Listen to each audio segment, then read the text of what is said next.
doing something. Yeah. The 22nd of June, Rabbi Levitt, Ezra Part 2. Ezra Part 2. Okay. Okay, so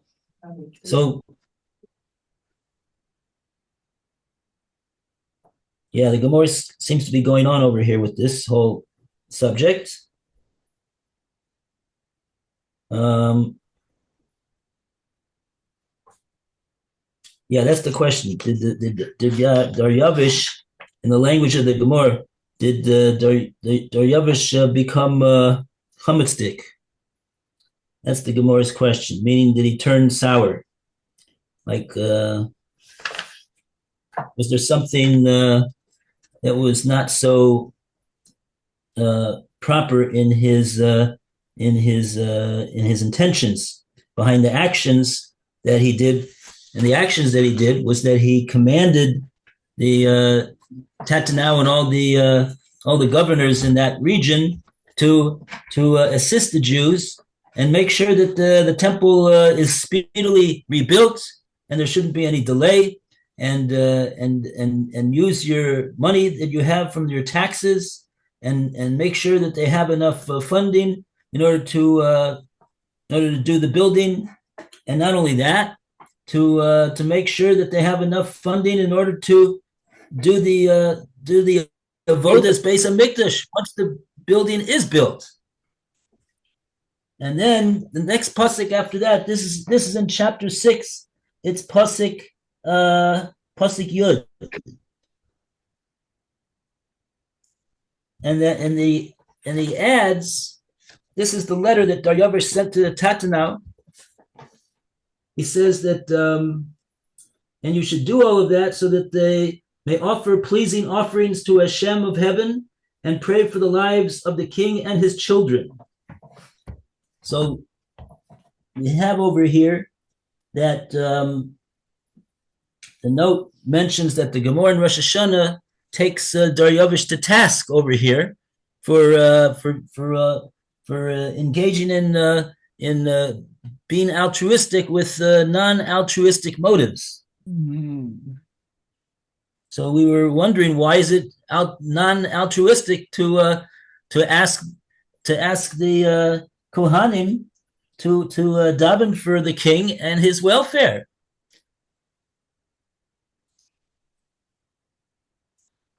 So we were looking in the Gemara about this. This is a Gemara in Rosh Hashanah, Daled Amud Aleph.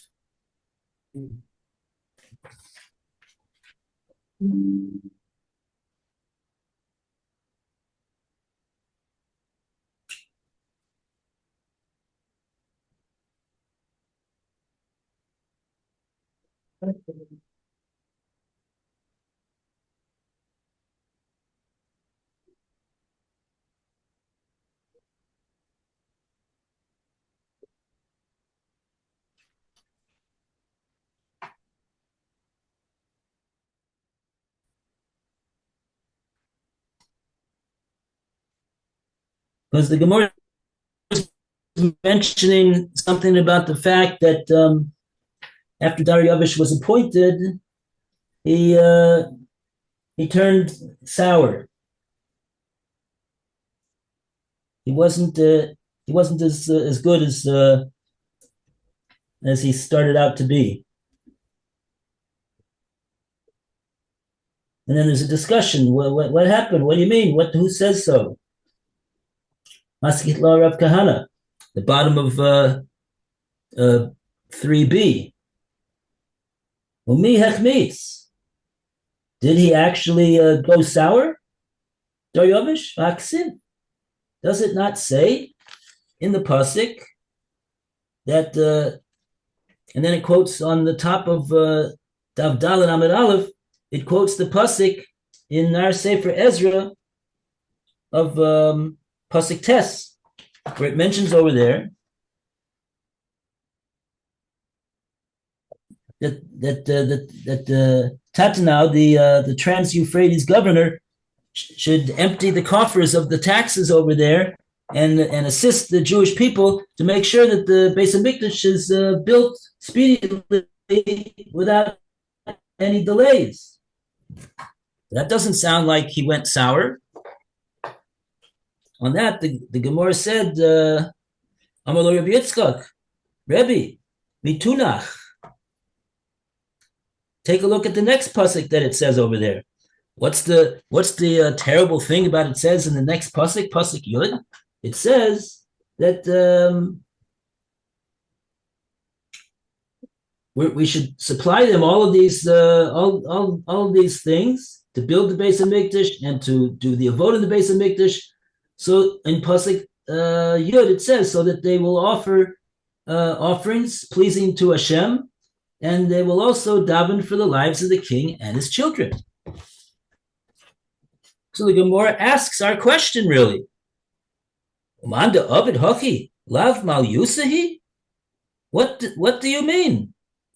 If somebody does that, that he does a righteous act, and he and even if he states that the act should help him in his own situation, he should have health, he should have well-being, etc., etc. That's a fine mitzvah, says the Gemara. Basanya, we have a brisa. Somebody who says, I'm giving us money to tzedakah so that my son should in the merit of the mitzvah, the son should have he should have well-being. And also in addition that I should be zokat olam haba, I should be paid off in olam haba for my mitzvah.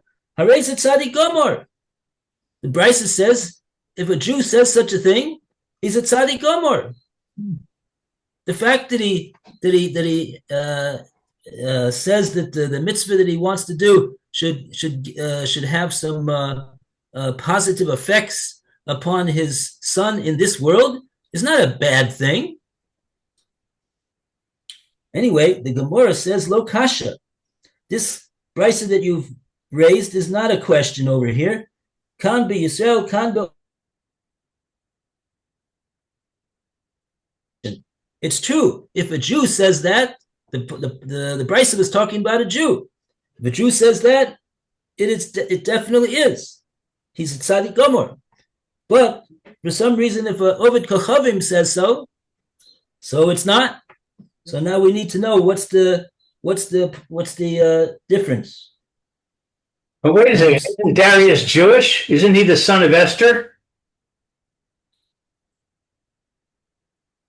Yeah, right. That's another question. Somebody should ask that question also here.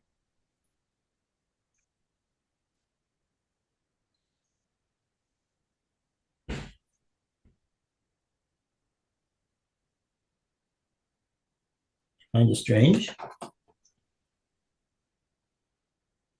Let's see what Rashi says over here. If he is accustomed to do this. Kan be Yisrael, shalibo l'shamayim. That Bryce is talking about Yisrael, that his heart is towards heaven. Ve'im marin lo.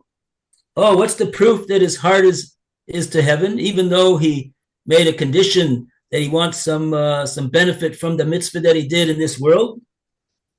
Says Rashi, "Ve'im marin lo b'chayov," because if instead of getting rewarded in this world for the mitzvah that he did, he gets the opposite in this world. Marin lo b'chayov. Eno kora tagar. He doesn't have complaints, and he doesn't make a fuss. Ella tola hayisurin ba'avono. What does he do? He says, "Oh, the reason that I had this bad thing happen to me, and I'm having difficulty is because of the sins that I have done, and they are and these and this what I'm getting is expiating those sins.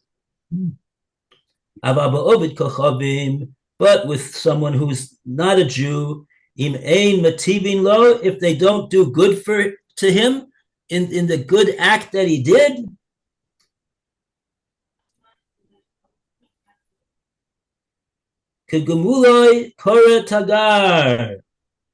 he's going to have big time complaints to Hashem for the injustice that was done to him. Even though he did something good, he's not being rewarded properly. On the contrary, it's the opposite of reward. So he's going to be kor tagar. Kor tagar is an expression which means he won't take it. He won't take it. He won't take it well. He'll right.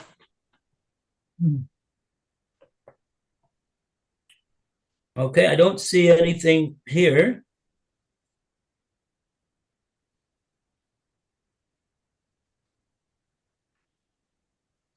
Oh, 1 second. Dalid.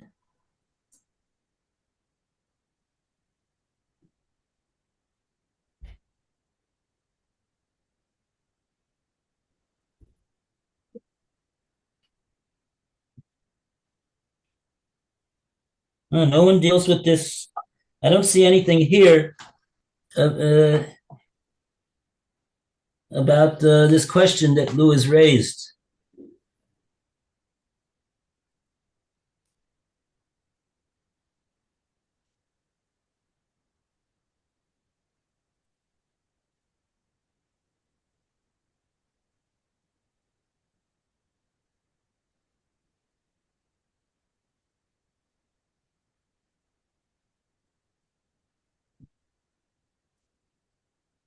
No, I don't know. Maybe the Gemara holds that he wasn't the son of Esther. I don't know. I always thought he was the son of Esther.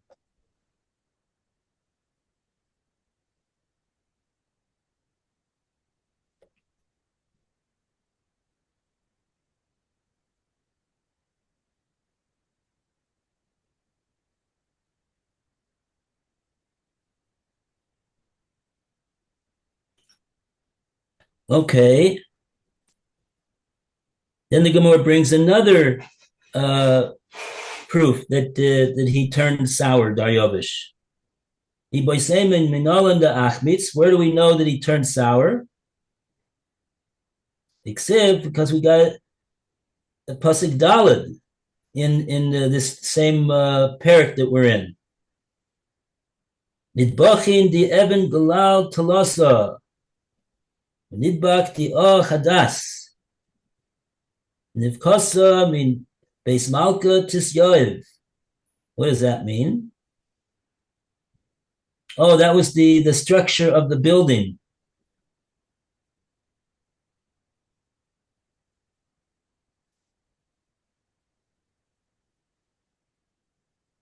Oh, so it seems like a pretty innocuous enough of a pasuk. What's the problem? Gemara asks, Lama lei de Ovid Hoki. Why did he do that? They had the construction specifically in that way. Oh, remember that. We remember that. Remember he had three rows of stone of Evan Shaish, marble, and then he had a shura achas of Eitz Chadash, of new wood, Eitz Chadash, and the expenses for that should be given from the king. He added, and so why did he have it done like that? The Gemara says, Savar imordubi, because if they are gonna rebel against me, Yehudoi, the Jews, Ikle Benura. I'll set the building up in fire. That's where the Eitz Chadash comes in. Ah, well, that's right. He left some of the wood exposed, so it could be easily burnt. So then the Gemara the plot thickens. That's the way it is in the Gemara. Now the Gemara brings in Shlomo Melech. Now, Atu Shlomo lo Avid Hachi, but didn't Shlomo Melech do exactly the same thing? V'haksiv, we have a pasuk in Sefer Malachim about the building of the first Beis Hamikdash that Shlomo Melech built, and it says over there too, Shlosha Ture Gazis V'Tur Karusois Arazim. Shlomo did the same thing. He had 3 rows of Avnei Gazis, some type of a stone that's not flammable at all, of course, and then he had 1 row of arazim, of cedar wood. So Shlomo Melech did the same thing. Now we can't say about Shlomo Melech that the reason that he did that is so that the building should be easily go up in smoke. So if we can't say that about Shlomo, why should we suspect it of Daryovish? So the Gemara says, no, we have an answer for that. Shlomo avad milamala, ve'iu ovid milamata. Shlomo built the wood in a way that it was milamala. And Daryovish, he did it lamata. So like that, it was low down. It would be capable of being arsonized and set on fire from the foundation. So what did he do in English, please? When Shlomo made that setup of the 3 rows of stone and 1 row of wood, the 1 row of wood was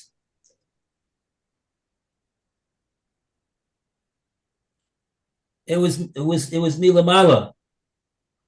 It was from above, and underneath was the 3 rows of stone. So there was nothing that was on the ground level that could have been easily set on fire.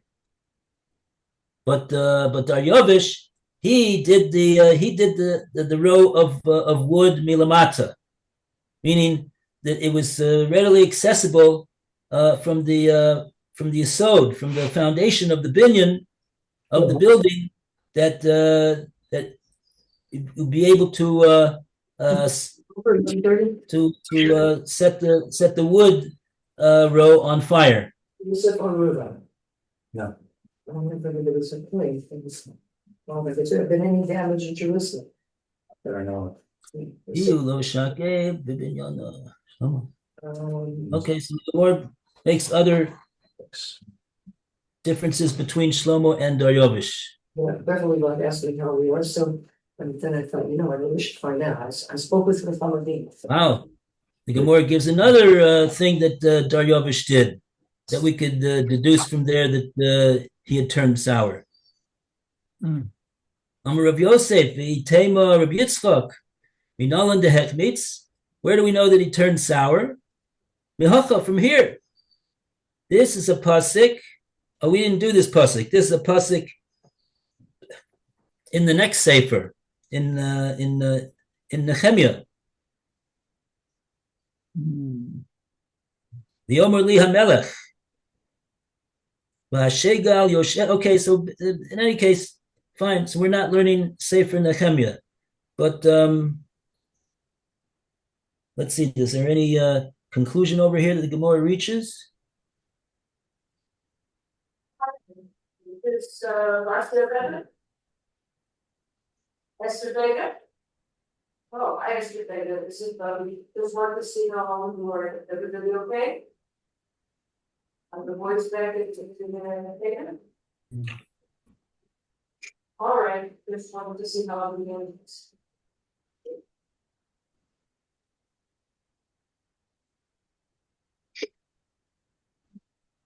11:37. Oh, we're already out of time. Okay. Fine. Thank you, Very Robert. good. Okay. Well, a great day to Mayor Bezrat